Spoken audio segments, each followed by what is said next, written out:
Hello, नमस्कार sir. नमस्कार. आज आहे 27 मार्च 2026. हो, बरोबर आहे सर. शेतकऱ्याला हं. हरभरा राहिलं, गहू कोणाचा, कांदा असेल हो. तर त्यांनी काय करा, हां. आणखी 29 तारखेपर्यंत म्हणजे 29 मार्चपर्यंत. 29 मार्चपर्यंत काढून झाकून घरी आणून व्यवस्थित ठेवा. हां, हां, हां. कुटार असले तर ते देखील झाकून ठेवा. हो. कारण की राज्यामध्ये 29 तारखेला तसं पाऊस सुरुवात होणार आहे. हां, हां, हां. मग 29 आज देखील पाऊस पडणार आहे. तुम्हाला सांगतो, आज देखील अहिल्यानगरकडे पाऊस आहे आज. हो का? अहिल्यानगर कोकणात, हां, हां. पुण्याकडे तिकडे कोकणपट्टी अहिल्यानगर आज देखील आहे, आज 27 तारखेला. हां, पण 27 तारखेला. 29ला मात्र हं. नंदुरबार, मालेगाव, नाशिक, दिंडोरी हां. त्या परिसरामध्ये 29ला पावसाला सुरुवात होईल. हो का? पण 30 पासून मग राज्यात 30 तारखेपासून तर 30, 31, 1, 2, 3 हां, हां, हां. राज्यात दररोज वेगवेगळ्या भागात विखुरलेल्या स्वरूपाचा पाऊस पडणार आहे. विखुरलेल्या स्वरूपाचा.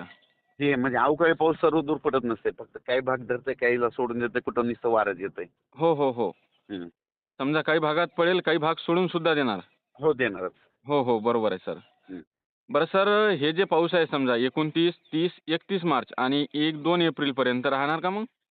हो, 2 एप्रिलपर्यंत मग आपण विदर्भातून अंदाज सुरुवात करू. हो, हो. वर्धा जिल्हा, नागपूर जिल्हा, भंडारा जिल्हा, चंद्रपूर, यवतमाळ, हं. वाशिम, वाशिम, अमरावती, अकोला, हो, बुलढाणा हो. ह्या ह्या परिसरात देखील 30 ते 1-2 तारखेपर्यंत पाऊस येणार आहे. हां, मग हां. त्यांनी आपण आपलं हरभरा असेल, गहू असेल तर काढून घ्या. हो. ओला असेल तर काढू नका. बरोबर आहे. हो. कारण की पाऊस आहेच. हो. त्याच्यानंतर इकडं मराठवाड्यात देखील ना, नांदेड जिल्हा, परभणी जिल्हा, हां. लातूर जिल्हा, बीड जिल्हा, धाराशिव जिल्हा, जालना जिल्हा, संभाजीनगर, हो, हिंगोली हो. ह्या पट्ट्यात देखील ना 30 बरं. तारखेपासून ते 1-2 तारखेपर्यंत दररोज वेगवेगळ्या भागात पाऊस पडणार आहे. हां, एक हां. दिवस येऊन जाईल समजा प्रत्येक ठिकाणी. हो. पण पाऊस आहे. काही ठिकाणी गारपीट देखील होणार आहे. कुठं वारा देखील सुटणार आहे. पण याच्यात गारपिटीचं स्वरूप जास्त आहे. हो का? मग हो. सर गारपीट कोणत्या जिल्ह्यामध्ये राहणार आणि कोणत्या तारखेला राहणार? गारपीट उत्तर महाराष्ट्राकडं. उत्तर महाराष्ट्राकडं. कोकण पट्टीकडे.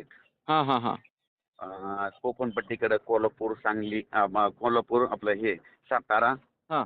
कोल्हापूर साताऱ्याकडं. हां, हां, हां. आणि त्या कोकण पट्टीच्या त्या परिसरामध्ये समजा जिथं जिथं डोंगरच्या लाईन हे आहेत ना, हो, हो, हो. पर्वतरांगा बरोबर आहे. त्या पट्ट्यात. हां, हां. हं. मात्र सर जिल्हे जिल्हे कोणते राहणार तरी? उत्तर महाराष्ट्राकडं तिकडं नंदुरबारकडं होईल. नंदुरबार, मालेगाव तिकडल्या परिसरामध्ये. हो का? हो. हो, समजा ज्या शेतकऱ्यांची पिके काढणीस आलेली असेल फक्त त्यांनीच काढावी. ज्यांची आली नसेल त्यांनी काढावी नाही. हो. मात्र